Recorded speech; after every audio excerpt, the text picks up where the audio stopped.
وقتی که پیامبر صلی الله علیه و سلم درباره کبر سخن کردن، گفتن که کسی که اگر مثقال ذره کبر داشته باشد، من کان فی قلبه مثقال ذره من کبر لا يدخل الجنه.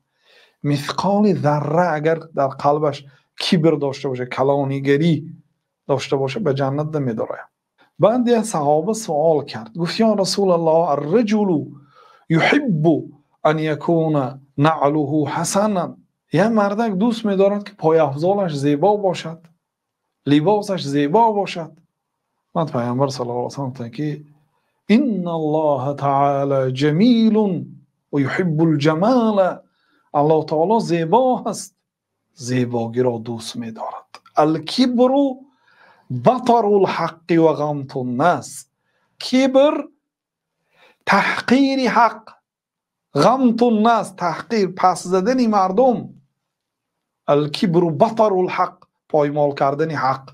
میدونید که آدم در رو براتون سخن حق گفت، فقط که وی کم بغل تر است، نسبش از نسب شما پایان تر است، منصبش پایان تر است، سن و سالش خردتر است، تحقیر کردید و گپی حقی او را نگرفته. تو چی میدونی؟ این کبر است. پیامبر صلی الله علیه و سلم یا آدم گفتن که با دست راست صدخور نمیتونم گفت. سبحان الله. مگر به رسول الله صلی الله علیه و سلم چنین جواب میدهی؟ الله تعالی برایت هم نشست شدن نصیب روزی کرده است.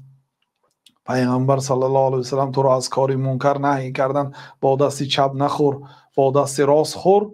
گفت که نمیتونم. ما منعه الا الکبر. یگانه چیزی که او را منع کرد که با دست راستش بخورد این کبر بود. نمیتونم گفت. فما رفعه الی فیه. دیگر تا روزی وفاتش دست راستش به دهانش برده نمیتونستگی شد. یعنی دستش شل شد. او آخر اون کس پیغمبری الله است. هم دروغ گفت هم کبر کرد.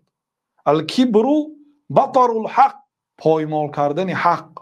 آدمی خاکسار هم آدمی که اگر چنده که از خودش خرد، از خودش کم بغل، از خودش دیهاتی تر، از خودش در نسب و در منصب و پایان تر سخنی حق گفت قبول کنم. راست میگود این بچه، راست میگود همین برادر.